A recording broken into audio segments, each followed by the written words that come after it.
오늘 우리에게 주신 하나님의 말씀은 사도행전 13장 49절입니다. 주의 말씀이 그 지방에 두루 퍼지니라. 아멘. 우리 같이 한번 읽습니다. 시작. 주의 말씀이 그 지방에 두루 퍼지니라. 아멘. 우리 한번 외워볼까요? 시작. 주의 말씀이 그 지방에 두루 퍼지니라. 아멘. 주의 말씀이 그 집안에도 두루 퍼지기를 주님의 이름으로 축원합니다. 감사로 시작하는 이 예배가 특별한 것 같습니다. 특별히 지금 우리가 진행하고 있는 공사들이 90% 정도 지금 정리가 되고 있는데요. 어떻게 또 정리가 될지 감사하고, 성도들이 또 밤낮으로 수고하며 곳곳에서 애쓰는 모습이 얼마나 감사한지, 건강하심이 얼마나 감사한지 감사할 게 참 많습니다. 광야에 살던 이스라엘 백성들이 광야 아무것도 없고 뜨거운 태양만 있는 그곳에서 만나와 매출하기로 주님 앞에 감사를 40년을 훈련받았었는데, 우리가 벌써 이 코로나로 어려운 전국이 2달을 넘어가고 있는 것 같습니다. 다행히 감사한 건 성도들 중에 특별히 멀리 출타했다가 건강하게 돌아오셔서 감사하고, 생각해보면 아이들 데리고 뉴질랜드 갔다 왔었는데 그 타이밍에 갔다 와서 감사하고, 성도들 중에 감기 안 걸려서 감사하고, 요즘은 감기만 걸려도 얼마나 무서운지 모릅니다. 생각해보면 저희 아이들이 요맘때 이미 감기가 서너 번이 아니라 한 10번은 넘어서 걸렸을 텐데 아직 감기가 안 걸려요. 그렇지 않습니까? 학교를 안 가니까 좋은 것도 있어요. 둘째가 자전거를 탈 수 있어요. 이제 다른 애들보다 늦었는데 코로나 때문에 이제 조금씩 그런 게 감사하구나 생각해 봅니다. 오늘 본문을 보면은요, 우리가 정말 외울 수 있을 만큼 짧은 본문입니다. 주의 말씀이 그 지방에 두루 퍼지니라. 주의 말씀이 그 지방에 두루 퍼지니라. 우리 같이 본문 제목을 한번 같이 읽어봅시다. 시작. 주의 말씀이 주의 말씀이 이게 오늘 제목입니다. 주의 말씀이 그 지방에 두루 퍼지니라. 사실 두루 퍼지는 이 전도의 일을 함께 이야기할 수도 있지만, 먼저 우리가 만나야 될 중요한 주어가 여기 있습니다. 주의 말씀이. 오늘 우리가 읽었던 본문 바로 앞에는 주의 말씀을 찬송하며 믿었던 사람들의 이야기가 48절에 있었고요. 그리고 49절에는 연이어서 주의 말씀이 그 지방에 두루 퍼지니라 성경은 이야기합니다. 아주 재밌는 게 뭐냐면, 주의 말씀을 찬송하고 주의 말씀이 두루 퍼진다고 이야기합니다. 사도 바울이 얼마나 위대한 설교자인지, 사도 바울이 설교할 때 얼마나 반대가 심했는지, 사도 바울이 설교할 때 침은 얼마나 튀었는지 말합니까? 안 합니까? 안 합니다. 설교하는 그 설교자 말고 주의 말씀이, 같이 있는 사람이 무슨 옷을 입었는지, 그 사람 때문에 내가 앞이 잘 안 보이네 라고 말하지 않습니다. 오직 주의 말씀이. 오늘 성경의 관심과 그리고 거기 하나님의 말씀을 들었던 사람들은 주의 말씀이. 아브라함을 선택하셨던 하나님이 그 놀라운 선택으로 우리를 선택하시고 우리를 예비하여 주셨다는 주님의 말씀을 들은 사람들이 주님의 말씀 앞에 겸손히 서며 주님의 말씀을 찬양하고 있는 겁니다. 잘 믿는 사람들, 엉뚱한 걸 믿는 게 아니라 주의 말씀을 믿은 거고요. 그 사람들이 전파했던 것은 주의 말씀이 아니, 그 사람들이 전하는 것이 아니라 주님의 말씀이 역사하기 시작했다는 이야기입니다. 주님의 말씀이. 오늘 아침에 장례식장에 다녀왔습니다. 107세 된 민혁근 권사님 어머니가 소천하셔서 오늘 아침에 발인 예배를 드리는데 107세 오래 사셨는데 여전히 떠나보낸 자녀의 마음은요, 아쉽고 미안합니다. 못했던 게 생각납니다. 어쩌면 우리가 아무리 열심히 살아도 이 땅에 사는 우리의 삶이 만족함이 있겠습니까? 아무리 돈이 많고 아무리 높은 지위에 올라도 거기 만족함이 있겠습니까? 국회의원이 와서 조문을 해도, 아니 대통령이 와서 조문을 한다고 해도 그게 죽은 사람에게 무슨 의미가 있습니까? 오늘 우리 안에 어떤 소망을 두고 우리를 움직이고 있는 힘은 어디에 있습니까? 더 많이 벌어보려고, 더 많이 수확하려고 허리가 꼬부라져서 코가 땅에 닿는데 우리는 뭘 그렇게 열심히 땀 흘리고 있습니까? 우리 교회는 왜 이렇게 열심히 공사를 하고 있습니까? 우리는 왜 오늘 여기 모여 예배하고 있습니까? 주의 말씀이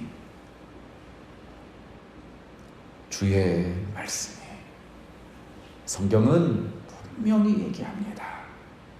교회는 주님의 말씀에 반석 위에 서야 하고 성도는 주님의 말씀으로 사는 사람들이고 예배는 성도들이 주님의 말씀을 사모하여 듣는 시간인 줄 믿으시기 바랍니다. 실수가 많은 일개 목사의 말이 아니라 하나님의 그 말씀이 내 마음밭에 심겨질 걸 소망하며 주의 말씀이 한 주 동안 여러분의 등불이 되기를 주님의 이름으로 축원합니다. 여기 주의 말씀이 그 지방에 두루 퍼지니라 말씀하셨는데 주의 말씀이 두루 퍼진다고 말하는 이 퍼진다라는 말은요, 운반한다, 전달한다라는 의미가 있어요. 주의 말씀이 두루 운반되었고 두루 전달되었다는 이야기입니다. 그건 누가 전했겠습니까? 바로 그 앞에 있었던 믿었던 사람들이 운반하고 있는 겁니다. 우리는 믿음에 대해서 그냥 믿으면 돼 라고만 생각합니다. 입술로 그저 고백하면 돼 라고만 얘기합니다. 로마서 10장 10절은 얘기합니다. 사람이 마음으로 믿어 의에 이르고 입으로 시인하여 구원에 이르느니라 얘기합니다. 사람이 마음으로 믿어 의에 이르고 입으로 시인하여 구원에 이른다고 그랬는데, 하지만 우리가 잘 아는 것처럼 마태복음 10장에 보면은 나더러 주여 주여 하는 자마다 천국에 들어갈 것이 아니요 라고 말합니다. 입으로 고백한다고 되는 게 아니라는 얘기입니다. 야고보서에는 행위가 없으면 죽은 믿음이다 라고 얘기합니다. 그러면 우리가 믿는다는 건 도대체 뭡니까? 도대체 여기 믿은 사람들이 전달했던 이 믿은 사람들은 어떤 걸 믿는 겁니까? 믿으면, 그런데 여기 그냥 믿으면이라고 말하지 않고요, 마음에 믿으면이라고 얘기합니다. 어떻게 믿으면? 마음에 믿으면. 근데 이 마음이라는 이 원어를 보면요, 심장이라는 의미가 있어요. 뭐요? 심장. 뭐 어떻게 믿는 겁니까? 심장으로 믿는 겁니다. 심장으로. 너나 사랑해?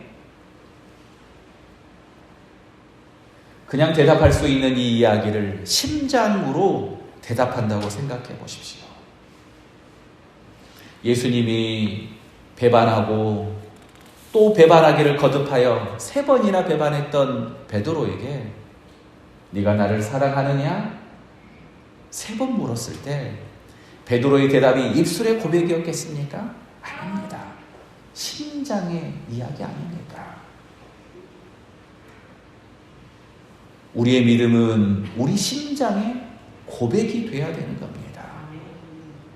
주를 시인한다고, 입술로 주를 시인한다고 얘기했는데, 시인한다라는 이 말을 보니까, 원어를 보니까 계약한다라는 말입니다.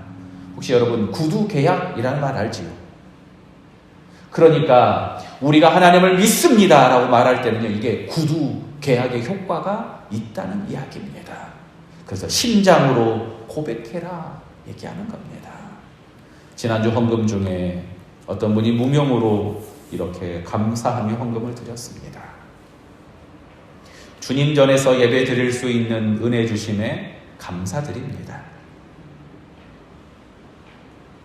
주님 전에서 예배 드릴 수 있는 은혜, 우리가 사실 이 은혜를 잘 모르지 않았습니까? 그런데 한 분이 이렇게 기록하며 감사헌금을 드리는데, 이 감사헌금 봉투를 들고 기도하는데, 이게 참 감사구나. 우리 안에 감사가 참 없었구나. 마음으로 느껴지는 감사의 고백이 있는 겁니다. 그래서 함께하는 성도들 위해서 기도하고, 또 함께 하지 못하는 성도들을 위해서 중보할 때, 이게 진심, 이 진심이 전해지면 참 좋겠다라는 생각을 해보는데, 하나님이 우리의 진심을 알아준다고 생각해 보세요. 얼마나 좋겠습니까? 믿는 사람들, 그 사람들은요, 심장에 예수님의 그 놀라운 사랑을 새긴 사람들, 진심을 다하는 사람들입니다. 그래서 그 사람들은 완벽하지 않지만 그 믿음을 시작할 때 전달하고 있는 겁니다. 카타콤에서 세례예식을 하는 걸 생각해 보십시오. 우리가 지난번 세례예식을 하면서 많은 성도들 앞에서 믿음을 고백할 때, 그냥 어쩌면 그냥 혼자 내가 믿습니다라고 하는 고백과 많은 성도들 앞에서 하는 고백이 어떨까요? 다르지 않겠습니까? 그러면 무덤 가운데 있는 많은 사람들 앞에, 죽음을 각오하고 있는 사람들 앞에 내가 이제 믿겠습니다라고 고백하는 세례의 사람, 그 사람은 어떻겠습니까? 비록 내가 그 정도 믿음은 아니지만 내가 믿음을 시작하겠습니다. 그 진심이 담겨져 있었던 겁니다. 놀라운 주님의 소식, 그 진심이 담겨져 있으면요, 입이 근질근질하지 않겠습니까? 제가 사랑하는 성도들을 만나면요, 이 성도들과 10분만 이야기하면 이 성도의 온통 관심이 무엇인지 금방 알 수 있습니다. 제가 신통해서가 아닙니다. 왜냐하면 관심이 드러나거든요. 김일성 권사님하고 1분만 얘기하면은 김일성 권사님의 관심이 뭔지 우리는 금방 알아요. 우리 성준이가. 그렇죠? 이은영 권사님하고 1분만 얘기하면은 이은영 권사님의 이야기를 딱 들어보면 관심이 뭔지 금방 알아요. 우리 손녀가 엄청 잘 커요. 이제 며칠 됐어요? 그만큼 오래됐네. 그 전에는 52일이요. 이렇게 나왔거든요. 네, 이제 그만큼 오래됐네요. 한 60일. 금방 관심이 나오지 않습니까? 예수를 믿었던 그 사람들, 주님의 말씀을 들었던 그 사람들이, 주의 말씀이 그 지방에 두루 퍼지니라, 가는 데마다 입이 근질근질해서 전달하고 운반했던 겁니다. 저는 연애할 때 우리 교회 청년이었던 제일 예쁜 청년이랑 연애를 했어요. 제가 전도사로 있었던 교회에서. 이걸 드러내놓고 할 수 있겠어요? 없겠어요? 없지요. 혹시 잘못되면 어떡해요? 그래서 비밀로 하고 연애를 했어요. 그리고 다른 사람들한테는 이 연애 이야기를 꺼내지도 않았습니다. 그러다가 이제 결혼해야겠다고 생각하고 결혼을 결정하고 나서 이제 함께 자취하던 친구가 있었는데 그 친구한테 얘기했어요. 친구야, 나 결혼한다. 그럴 줄 알았어. 깜짝 놀랄 줄 알았어요. 그런데 첫 번째 대답이 그럴 줄 알았어. 네가 어떻게 알아? 너 오면 맨날 그 선생님 얘기하던데 그 정 선생님 아니야? 어떻게 알았어? 내가 무슨 얘기를 해? 완전 비밀이었는데. 그랬더니 너 오면 맨날 그 선생님 얘기했어. 교회에 정말 좋은 선생님이 있는데, 정말 예쁜 선생님이 있는데, 정말 기도 열심히 하는 선생님이 있는데 라고 제가 만날 때마다 얘기했다는 겁니다. 그래서 결혼할 줄 알았다는 겁니다. 복음이 그렇지 않겠습니까? 우리 안에 주님의 말씀이, 하나님의 그 놀라운 은혜가 우리 안에 심겨져 있을 때 나 같은 죄인을 사랑해 주시는 주님, 나 같은 죄인을 살려주시기 위해 십자가에 죽으신 주님, 죽으면 끝이 아니라 부활 소망으로 이 땅을 살게 하시는 주님, 그 주님을 전하고 싶지 않겠습니까? 이 땅만 바라보며 사는 사람이 아니라 하나님의 놀라운 말씀, 주님의 말씀을 심은 사람으로 그렇게 살지 않겠습니까? 사도행전 처음에 보면은 베드로와 요한이 성전에 올라가는 이야기가 등장했습니다. 그런데 거기 성전 미문에 오랫동안 앉아서 구걸하던 안전뱅이 이야기를 들려줍니다. 그 안전뱅이가 거기 하루 이틀 있었겠습니까? 수십 년 있었지요. 그런데 베드로와 요한을 보며 그 동양 그릇에 돈을 넣어주기를 구하며 거기 앉아있는 겁니다. 거기 동양 그릇 거기 내밀고 들이내밀고 더 주세요, 더 주세요. 안전뱅이가 동양 그릇 채우면 됐지 뭘, 이걸로 그냥 먹고 살면 됐지 뭐. 이렇게 살았던 겁니다, 평생을. 하지만 베드로와 요한이 금과 은은 내게 없지만 나사렛 예수 그리스도의 이름으로 내게 명하노니 일어나 걸으라 라고 말할 때 일어나 걸을 수 있게 되는 거 아닙니까? 진짜 이 안전뱅이에게 필요한 게 뭐입니까? 동양 그릇을 채우는 겁니까? 여기만 채우면 되고 이것만 채우면 되고. 우리가 사는 모습이 어쩌면 성전 미문, 그 아름다운 화려한 미문 앞에서 동양 그릇 채우기를 바라며 앉아있는 그 모습은 아닙니까?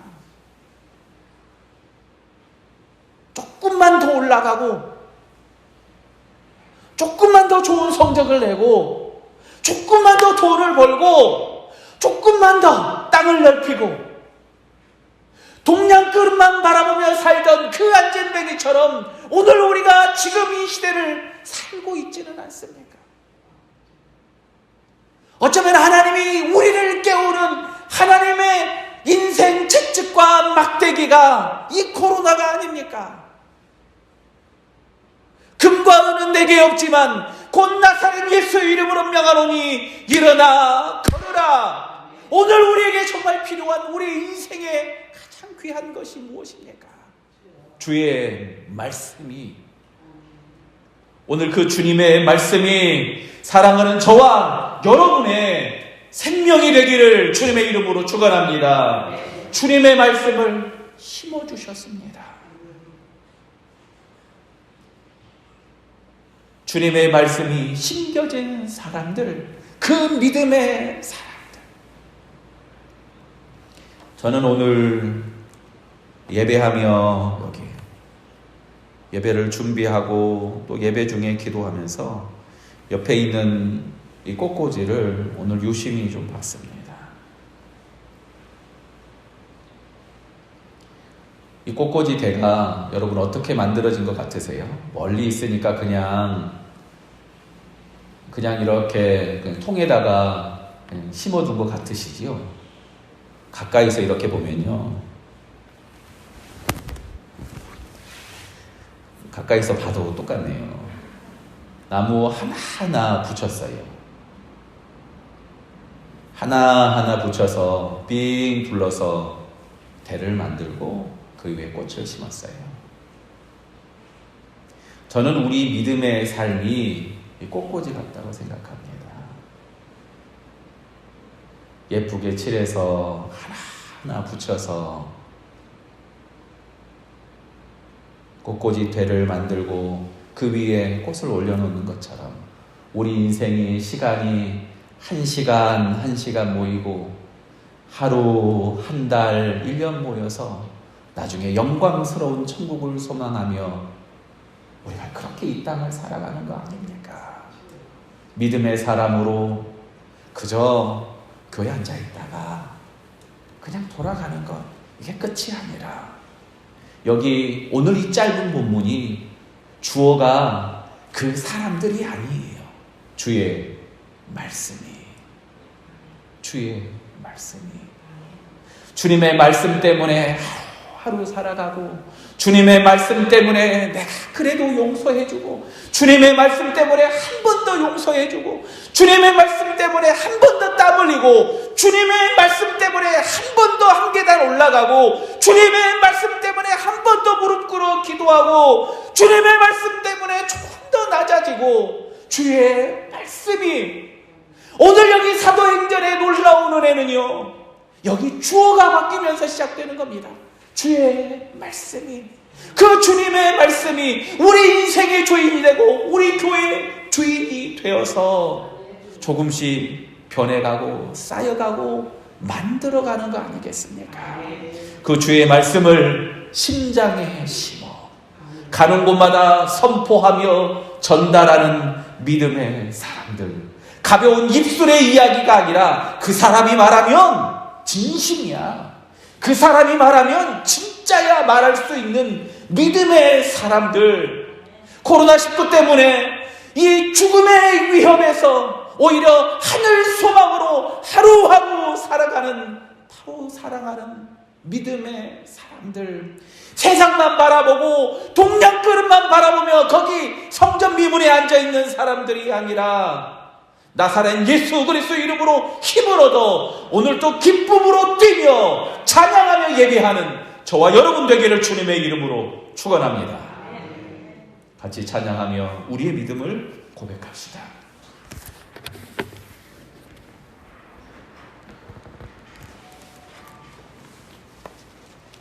찬송 461장입니다.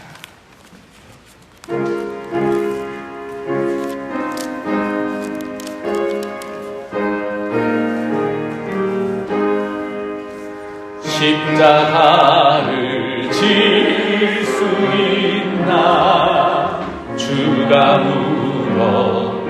우리 한 번 더 고백합시다. 십자가를 질 수 있나 주가 물어보실 때 죽기까지 따르오리. 선도 대답하였다.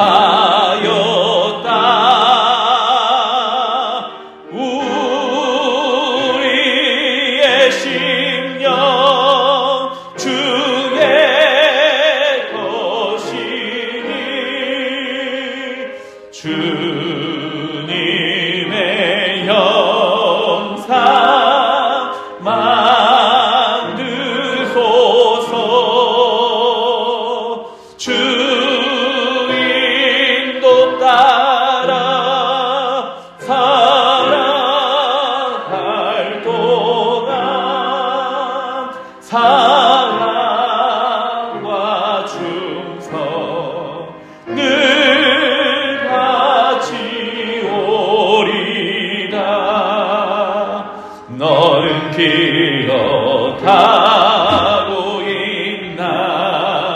구원받은 간도를 그가 회개하였을 때 나원 허락 받았다. 우리의 심령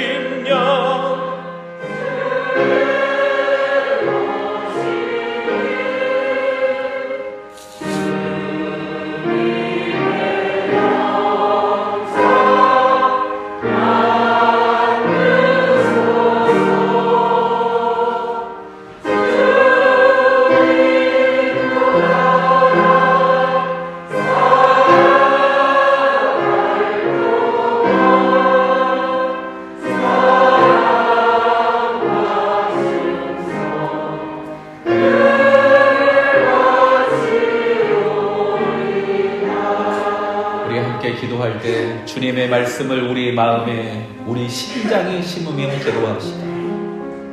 주님의 말씀을 우리 가정에 심고 주님의 말씀을 우리 사업장에 심으며 기도합시다. 하나님, 심겨지게 하여 주십시오. 생명이 자라게 하여 주시옵소서. 우리 같이 기도합니다. 사랑의 아버지 하나님, 연약한 우리 가운데 주님의 말씀을 심습니다. 주님의 은혜를 심습니다. 우리 사업장에 성령의 은혜를 심습니다. 하나님,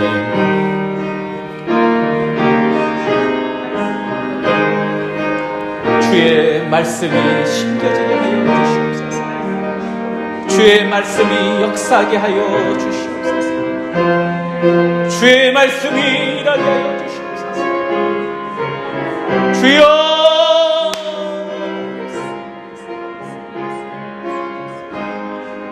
주의 말씀이 주의 말씀이 일하게 하여 주시옵소서. 주님의 은혜로 서게 하여 주시옵소서. 주님의 은혜를 전달하는 전달자가 되게 하여 주시옵소서. 참 믿음을 가진 사람들 되게 하여 주시옵소서. 주님, 썩어질 것이 아니라 영원한 생명 하나님, 우리 가운데 심어주시옵소서. 하나님, 우리 가운데 말씀하여 주시옵소서. 이 교회의 주인이 주님의 말씀이 되게 하여 주시옵소서. 우리의 목표가 주님의 말씀이 되게 하여 주시옵소서. 우리의 능력이 주님의 말씀이 되게 하여 주시옵소서. 주님,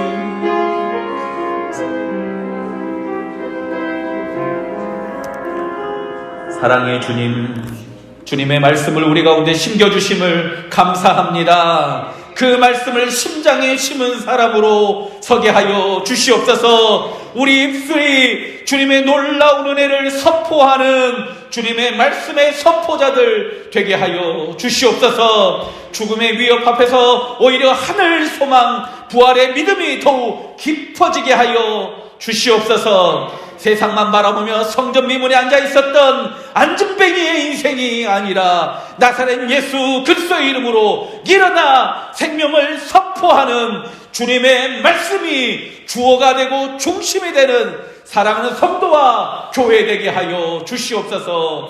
예수님의 이름으로 축복하며 기도합니다. 아멘.